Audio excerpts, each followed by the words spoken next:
Oke, welcome back to my channel. Semoga sehat dan sukses terus buat kalian semua yang sudah subscribe dan like video ini. Dan buat teman-teman di rumah yang dalam keadaan kurang enak badan atau dalam keadaan sakit, saya doain cepat sembuh teman-teman ya, biar kita bisa trading dan trading bareng lagi tentunya. Oke, langsung saja kali ini saya akan bahas loans ya. Sekali lagi do your own research teman-teman ya, dan gunakan uang Anda sebijak mungkin. Dan seperti biasa ya, sekali lagi video ini buat para holder loans ya. Kira-kira seperti itu. Oke, untuk harga Bitcoin saya update dulu ya. Masih bertahan di 16.500 ya. Semoga saja ada perbaikan teman-teman. Dan seperti yang video saya sebelumnya ya, untung kalian nggak pada serok loans di waktu itu, waktu kemarin ya. Karena saya sempat bilang ya, kalau pasti akan terjadi koreksi besar teman-teman di loans ya, karena Bitcoin nggak hijau ya. Kalau hijau sama-sama teman-teman ya, kita bisa ambil patokan di situ, pasti Bitcoin masih naik gitu loh. Jadi masih ada kemungkinan untuk naik untuk altcoin. Tapi waktu loans ngepam teman-teman ya, Bitcoin posisi merah ya, dan bahkan turun. Dan betul saja ya, seiring dengan penurunan loans teman-teman, ini saya ambil time frame 4 jam teman-teman. Seiring turunnya loans teman-teman, kabar buruk juga ya dari Binance, kira-kira seperti itu ya. Kabar buruk bahwa pemotongan fee burn ya, bisa dibilang seperti itu, yang mengakibatkan loans tambah turun ya. Oke, untuk saat ini teman-teman bisa lihat ya, time frame 4 jam saya ambil untuk hari ini saja 1,63%. Jadi ini tiap 4 jam nih teman-teman ya, tiap 4 jam merah, tiap 4 jam merah. Ini di 4 jam terakhir ini teman-teman ada naik ya, tapi kita lihat kuatnya sampai di mana. Oke, biar nggak lama-lama kita langsung bahas teman-teman ya. Terra Classic turun atau loans ini turun 13% dalam sehari setelah Binance memotong pembakaran loans sebesar 50%. Tapi ini nggak permanen kayaknya, karena saya sudah baca kemarin teman-teman di Crypto Basic teman-teman. Tapi saya belum angkat ya, karena belum banyak dikonfirmasi sih ya. Lebih enaknya kalau kita langsung bahas setelah dikonfirmasi. Oke. Langsung kita bahas di sini teman-teman. Diangkat dari Finbolt ya, finbolt.com. Nilai Terra Classic atau LUNS telah mengalami penurunan yang signifikan karena meningkatnya tekanan jual yang berdampak pada upaya berkelanjutan untuk menyelamatkan token tersebut. Secara khusus pada waktu pers, LUNS diperdagangkan pada 0.15, tapi kali ini di 0 berapa nih kita lihat ya. Sekarang di 0, masih 0.15 teman-teman ya untuk saat ini. Dan dengan mencatat penurunan hampir 13% selama 24 jam terakhir pada grafik harian ya. Token telah mencapai puncaknya di 17 ya, 0.00017 teman-teman. Teman-teman bisa lihat di sini ya. Jadi pembuangan retail ya. Kalau seperti ini masih retail yang bekerja teman-teman ya, karena dikit-dikit candlenya ya. Kalau seandainya dari sini langsung ke sini ya, itu pasti wells ya, kira-kira seperti itu. Oke, aksi jual ini juga mengakibatkan arus keluar modal yang signifikan dari berkas rantai asli token Terra Classic.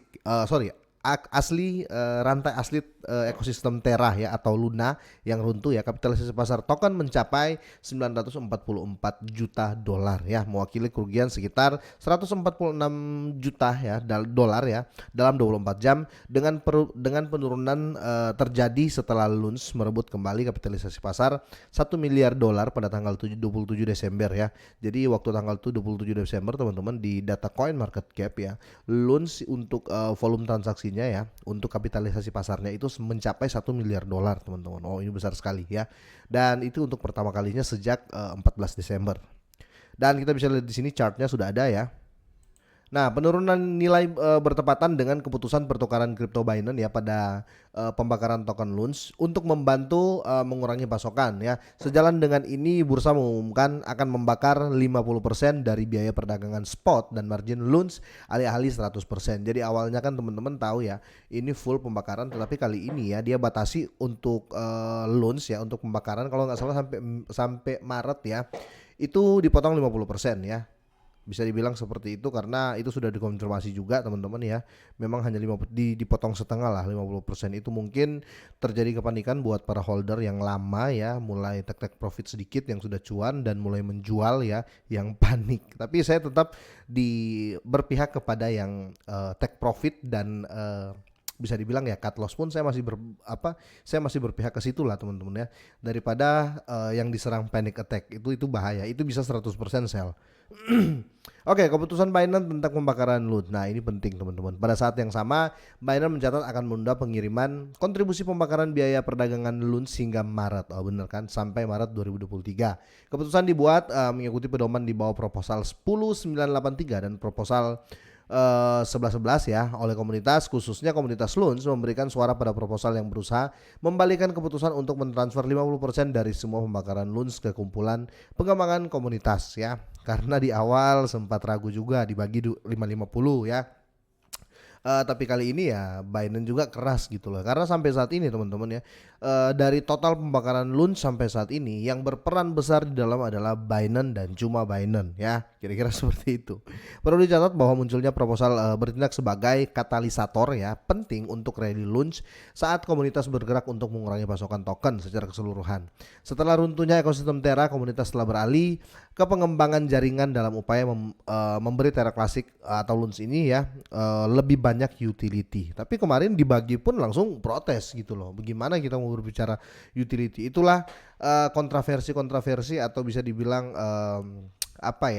gangguan-gangguan jika suatu token dikelola komunitas murni ya. Ini bukan dikelola sebagai seperti Shiba, seperti Baby Doge, bukan seperti itu.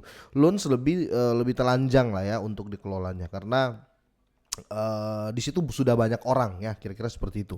Sementara itu aset tersebut masih rentan terhadap berita tentang pendiri Terra Luna ya atau Dukwon ini yang masih bersembunyi. Misalnya Luns baru-baru ini mabuk setelah muncul berita bahwa Dukwon bersembunyi di Serbia ya. Tapi apapun itu teman-teman, yang penting sudah di komunitas daripada di Dukwon ya. Dan di sini analisis teknis ya untuk Luns ya. Tapi sekali lagi ya, ini analisis teknis teman-teman, ini agak sensitif, jadi saya mau ulangi lagi, tetap do your own research ya, dan gunakan uang Anda sebijak mungkin. Oke, menyusul kehancuran tajam ya, analisis teknis satu hari launch di TradingView didominasi bearish ya, dengan ringkasan yang selaras dengan sentimen jual di 9 ya, teman-teman bisa lihat di sini ya. Di sell-nya masih kuat teman-teman ya, sedangkan di netralnya masih di setengah lah, bisa dibilang seperti itu teman-teman ya. Tapi kalau mau lihat kekuatan buy hanya satu teman-teman ya, teman-teman bisa lihat. Jadi ini sangat-sangat sensitif, kalian tetap dior ya, bisa dibilang seperti itu. Oke, memang upaya peningkatan utility Terra Classic terus menghadapi ketidakpastian, mengingat jaringan masih menghadapi dampak koreksi pasar secara umum ya. Terakhir, algoritma pembelajaran mesin price prediction memperkirakan masa depan bearish untuk Luns ya, yang menunjukkan bahwa aset tersebut dapat diperdagangkan di harga 126 ya. Jadi kalau sekarang 15 ya, sekarang 15 ya. Kalau sekarang di 15 ya, diprediksi bakal ke 12, ada penurunan pada Januari 2023 ya. Jadi ambil keputusan baik-baik, dan tentunya seperti saya ulangi lagi, tetap dior karena ini sangat sensitif teman-teman ya. Jadi kalau kalian nggak dior teman-teman, bisa saja kalian langsung cut loss di harga saat ini ya. Soalnya diprediksi dia memang ke 12 ya di tanggal 1 Januari. Berapa hari lagi tuh? Sekitar 4 harian ya. Sekitar 3 harian. Dia akan turun sampai di 126. Kalau sekarang kan di 152 ya. 152 dia diprediksi tanggal 1 Januari akan ke 126 ya. Jadi tetap kita dior lagi teman-teman. Bisa saja iya, bisa saja tidak ya, untuk ke harga 126 ini. Oke, menurut kalian seperti apa? Silahkan diskusi di kolom komentar teman-teman. Semoga sehat dan sukses terus buat kalian semuanya.